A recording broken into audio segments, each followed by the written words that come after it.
ہے اور وحدت یعنی اللہ کی واحد ذات کی طرف جاتی ہے۔ اور یہ تصور سمجھنا اس لیے بہت ضروری ہے کیونکہ یہی وہ بنیاد ہے جو اس بھٹکتی ہوئی روح کو ایک واضح سمت دکھاتی ہے۔ اور اب آتے ہیں سفر کی بالکل نچلی سیڑھی پر، جس سے نفس امارہ کہا جاتا ہے۔ یہ وہ تاریک ترین مقام ہے جہاں انسان مکمل طور پر اپنی شہوات اور نفسانی خواہشات کا غلام بن چکا ہوتا ہے۔ اور اس درجے کی سب سے خوفناک بات کیا ہے؟ وہ یہ کہ یہاں انسان کو گناہ کرنے کے بعد ذرا برابر بھی ندامت یا کوئی پچھتاوا محسوس نہیں ہوتا۔ اندر کوئی کشمکش نہیں ہوتی، بس اندھی خواہشات ہیں اور ان کی اندھی پیروی ہے۔ اس بات کی سنگینی کو اگر گہرائی سے سمجھنا ہونا تو قرآن مجید کی اس آیت پر غور کریں۔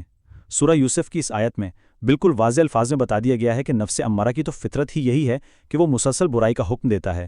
یہ آیت نفس کے اس سب سے نچلے مقام کی بالکل درست اور مکمل تصویر کشی کرتی ہے، جہاں انسان اپنی ہی بری فطرت کے ہاتھوں مکمل طور پر بے بس ہوتا ہے۔ آگے بڑھتے ہیں دوسرے حصے کی طرف، بیداری اور شعور۔ یہ جہالت کے اندھیرے سے اندرونی آگاہی تک کا ایک بہت اہم موڑ ہے۔ جب یہ بیداری آتی ہے نا، تو یہ نفس لوامہ کی صورت میں سامنے آتی ہے۔ یہ وہ زبردست مقام ہے جہاں انسان کا ضمیر اچانک جاگ اٹھتا ہے۔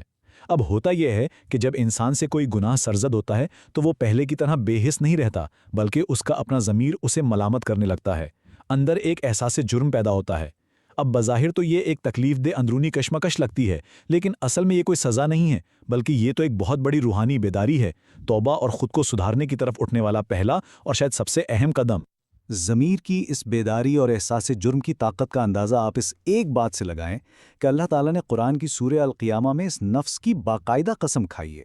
ذرا سوچیں، خود کو ملامت کرنے والا اور اصلاح کی تڑپ رکھنے والا ضمیر اللہ کے نزدیک کس قدر محترم اور طاقتور ہے کہ اسے کلام الہی میں قسم کے طور پر پیش کیا گیا ہے۔ اب اگر ہم ان دونوں ابتدائی درجات کو آمنے سامنے رکھ کر دیکھیں تو فرق بالکل صاف نظر آتا ہے۔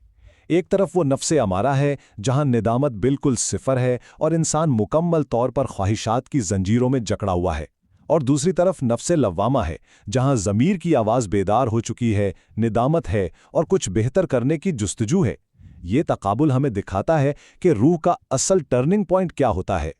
چلیں اب تیسرے حصے پر بات کرتے ہیں، الہام اور سکون۔ یہ مرحلہ اندر کی بے چینی سے نکل کر سکون کی طرف جانے کا ہے۔ اس سکون کی طرف سفر کا جو اگلا پڑاؤ ہے وہ نفس ملہمہ ہے۔ اس درجے پر آ کر انسان کی روح اتنی صاف ہونے لگتی ہے کہ اب اسے صحیح اور غلط کو سمجھنے کے لیے کسی طویل بحث یا محض عقل پر انحصار نہیں کرنا پڑتا۔ اسے الہام ہونے لگتا ہے، اللہ کی طرف سے براہ راست دل میں نیک اور پاکیزہ خیالات ڈالے جاتے ہیں، جس سے اچھائی اور برائی خود بخود دل پر واضح ہونے لگتی ہے۔ سورہ شمس کی یہ آیت بالکل اسی حقیقت پر مہر لگاتی ہے۔ یہ ہمیں بتاتی ہے کہ نیکی اور بدی کی یہ جو گہری پہچان ہے نا، یہ محض انسان کی اپنی دماغی مشق نہیں ہے، بلکہ یہ اوپر سے عطا ہونے والا ایک خاص تحفہ ہے۔ یہ اللہ کا وہ الہام ہے جو روح کو اندھیرے میں خود راستہ دکھاتا ہے۔ اور جب الہام کا یہ سلسلہ چلتا ہے تو روح بالآخر نفس مطمئنہ کے مقام پر جا پہنچتی ہے، اور یہ واقعی مکمل سکون کی حالت ہے۔ یہاں پہنچ کر تمام شک و شبہات، الجھنیں اور وہ جو اندر کی بے چینیاں تھیں نا، وہ ہمیشہ کے لیے ختم ہو جاتی ہیں۔ روح کو اللہ کے ذکر اور اس کی رضا میں ایک ایسا اطمینان نصیب ہوتا ہے جہاں ماضی کی ساری پریشانیاں اس ایک مضبوط یقین کے سامنے بالکل دھل کر رہ جاتی ہیں۔ اور اس سکون کی کیفیت کو سورہ الفجر کی اس مشہور آیت سے بہتر بھلا اور کیا بیان کر سکتا ہے؟ ذرا اس پکار کی مٹھاس محسوس کریں۔ یہ اللہ کی طرف سے اس روح کو دی گئی ایک محبت بھری آواز ہے جس نے آخرکار اپنا حقیقی گھر، اپنا مرکز پا لیا ہے۔ یہ اس بات کا اعلان ہے کہ اس روح کو اب دنیا کا کوئی طوفان متزلزل نہیں کر سکتا۔ یہاں سے ہم چوتھے حصے میں داخل ہوتے ہیں، رضا الہی کے درجات، جہاں خالق اور مخلوق کے درمیان رضا کا ایک نیا رشتہ بنتا ہے۔ ان روحانی بلندیوں کا پہلا زینہ نفس راضیہ ہے، اور یہ واقعی حیران کن ہے۔ ذرا سوچیں، اس درجے میں انسان صرف خوشیوں اور نعمتوں پر ہی شکر گزار نہیں ہوتا، بلکہ اللہ کی طرف سے آنے والی ہر تکلیف، ہر آزمائش اور ہر کڑے امتحان پر بھی دلی طور پر راضی رہتا ہے۔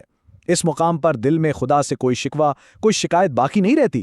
بندہ جان لیتا ہے کہ جو بھی ہو رہا ہے اسی کی مرضی سے ہو رہا ہے، اور وہ ہر حال میں خوش رہتا ہے۔ لیکن ٹھہریں، اس سے بھی بلند ایک مقام ہے، اور وہ ہے نفس مرضیہ۔ یہ بندگی کا وہ مقام عروج ہے جہاں بات صرف بندے کے راضی ہونے تک محدود نہیں رہتی، بلکہ اللہ تعالیٰ خود اپنے اس بندے سے مکمل طور پر خوش اور راضی ہو جاتا ہے۔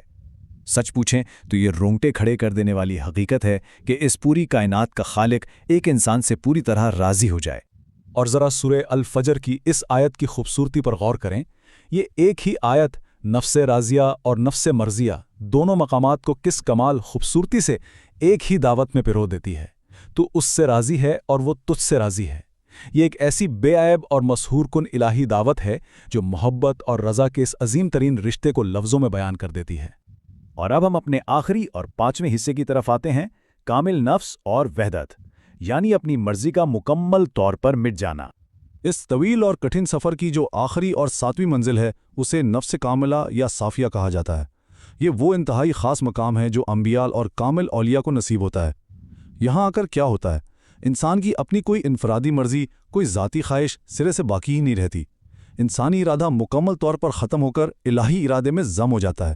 انسان پوری طرح سے اللہ کے رنگ میں رنگا جاتا ہے، اور یہ مکمل سپردگی کی سب سے اعلیٰ ترین مثال ہے۔ تو بھائی، اگر ہم آج کی اس پوری گفتگو اور اس عظیم روحانی ہجرت کو سمیٹیں تو بنیادی طور پر یہ 3 واضح قدموں کا سفر ہے۔ پہلا قدم ہے کثرت، یعنی دنیاوی خواہشات کی الجھنیں اور تاریکی۔ دوسرا قدم ہے تزکیہ، جو ملامت سے لے کر اطمینان تک روح کی مستقل اور کٹھن صفائی کا عمل ہے۔ اور تیسرا اور آخری قدم ہے وحدت، جہاں اپنا آپ مٹ جاتا ہے اور صرف اللہ کی ذات باقی رہ جاتی ہے۔